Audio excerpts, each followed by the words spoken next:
Okay, let's get all sorted. Oh, I'm gonna sit on my clothes. Oh my gosh. Okay, take two. Okay.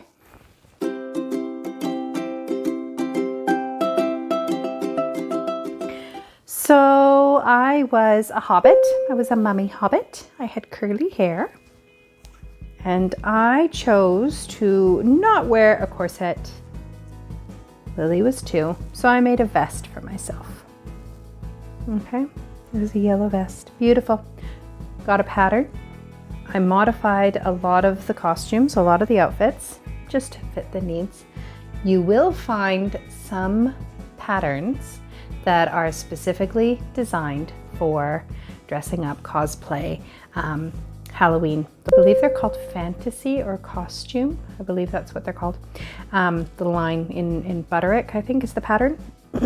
And sometimes you'll find them. You'll find the Hobbit, you'll find Gandalf, you'll find Dracula, you'll find all of those things.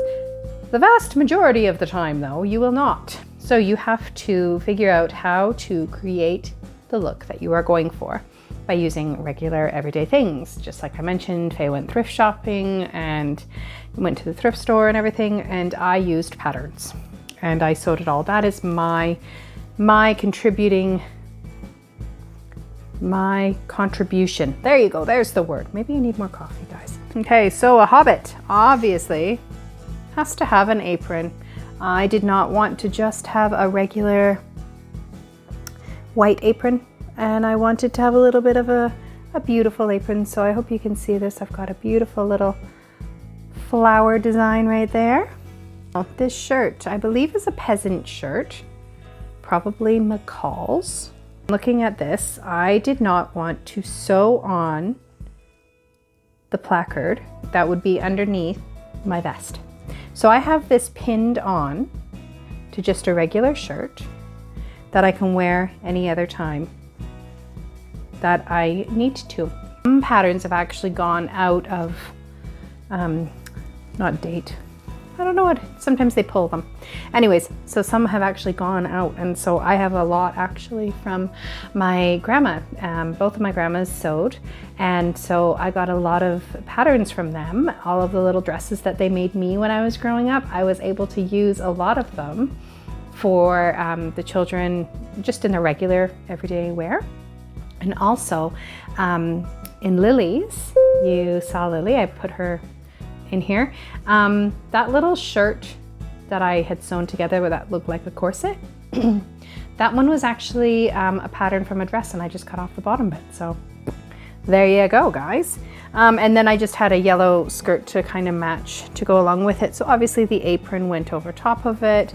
This matched the vest, and so I was yellow and white. This little bit was the same as what Lily had on hers underneath in her corset. So I just tried to tie them together like that. So you've seen Ellie when she was dressed up.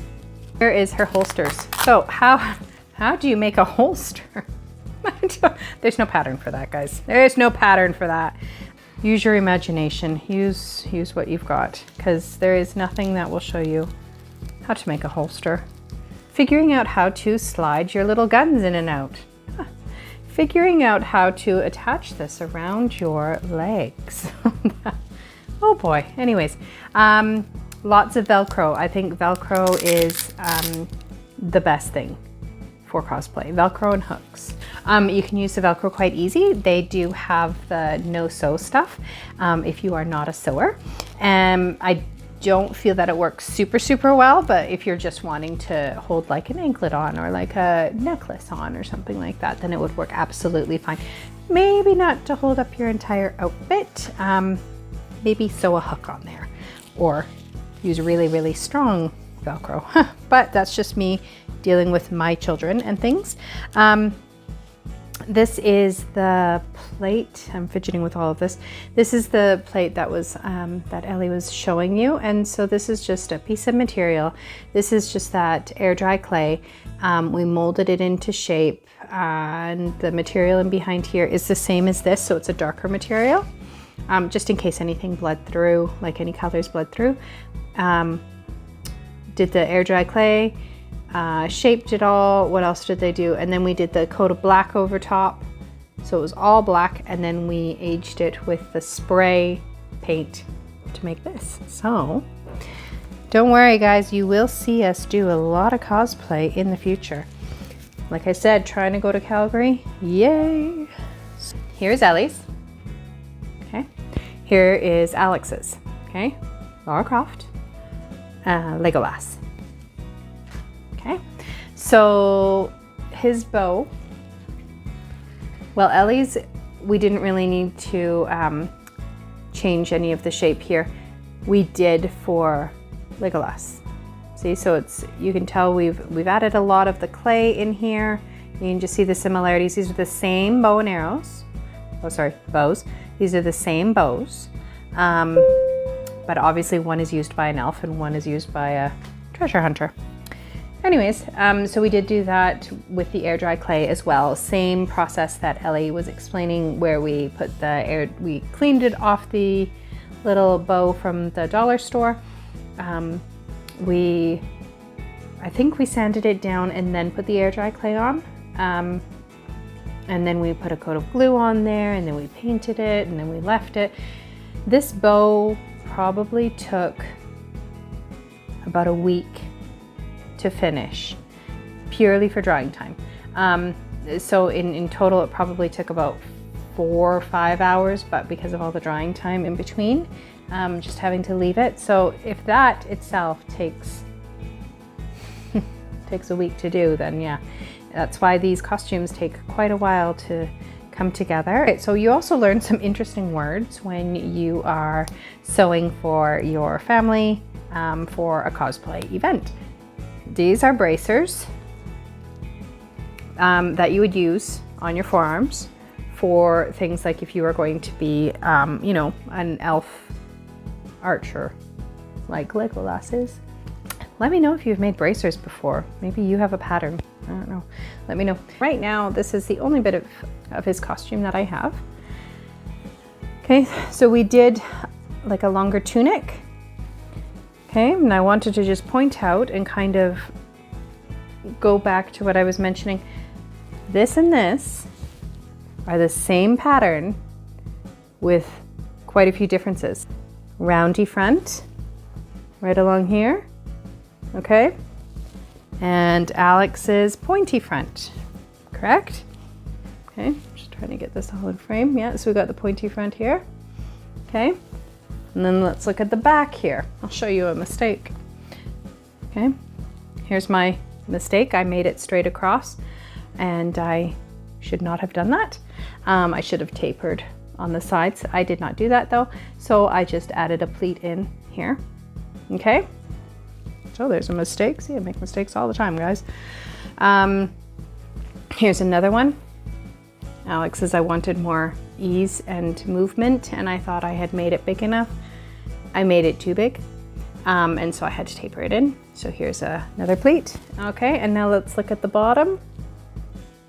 And right here, I made a slit because Legolas has more of a flowing kind of costume. Finding a petal sleeve. I believe that's what these are called. We wanted a petal kind of sleeve.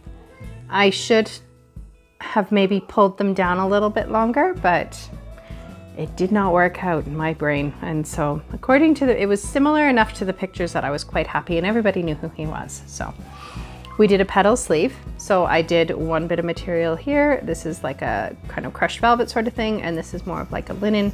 Man, it's beautiful material. Okay, again, we went to the thrift store and we picked up some belts. And inside here, this is how I'm holding the quiver on, is I sewed the belt into the quiver here. I did sew the quiver like this, and it is different from Lara Croft's, okay? Yes, they're using the same material basically, but this one's shaped differently and everything. Look at your pictures and hopefully you've got that brain that can look at a picture and figure out how to make it into a pattern. It does take a little bit of training, but I'm sure that you guys can do it. I'm sure you can. If you really are dedicated to it, then you can definitely do it. Okay, so this cape, okay, like I mentioned, I had my grandmother's patterns, there was something in there that I was able to use, and I was able to use the pattern for the shoulder here, coming down, nice simple pattern, right? And that wasn't enough. That's not what Legolas has. Legolas also has a hood. So I needed to make a hood. Okay, then we needed to sew it on. Okay, and so we connected those two patterns. Okay, and then we got to the tricky part. Legolas is able to shoot his arrows while he has his cape on. So what does that mean? It means that I had to cut a big hole in the back here so that when Alex has it on, the quiver fits out through here, the hole covers, or the hole is covered by the quiver, the hood stays over to the side, just like in the movies. Okay, again, that took so many pictures online, and we also watched The Hobbit and The Lord of the Rings a good few times, just the scenes that Legolas was in. And we did see some discrepancies actually between the two movies. Obviously it's different time periods, and if you're someone that enjoys The Hobbit and Lord of the Rings, please don't come after me. I really, really love it as well, and I'm just really not good at timelines. No, I know that Legolas is super old, and I know that his outfit is super old, and I know that there's like 50 years in between the two movies. But come on now, we don't, like, the greens don't need to change colors, you know, but Legolas's costume did. In that movie, he had a dark and a light color sleeve, different series, sorry. It would be a different color sleeve.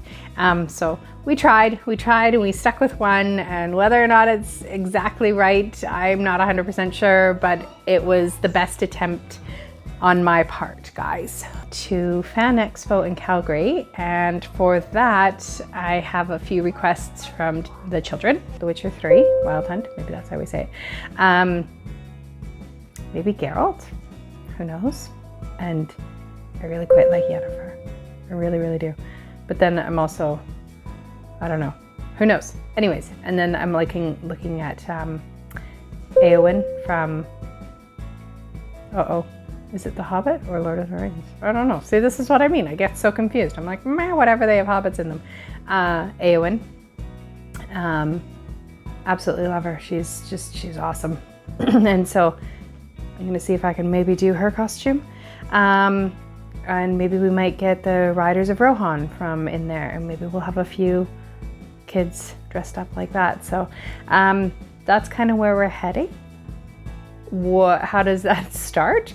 A lot of time watching movies, video games, and looking online. So it does take a little while to get going on a project, but I'd love to take you guys along with that, and we'll work through it together.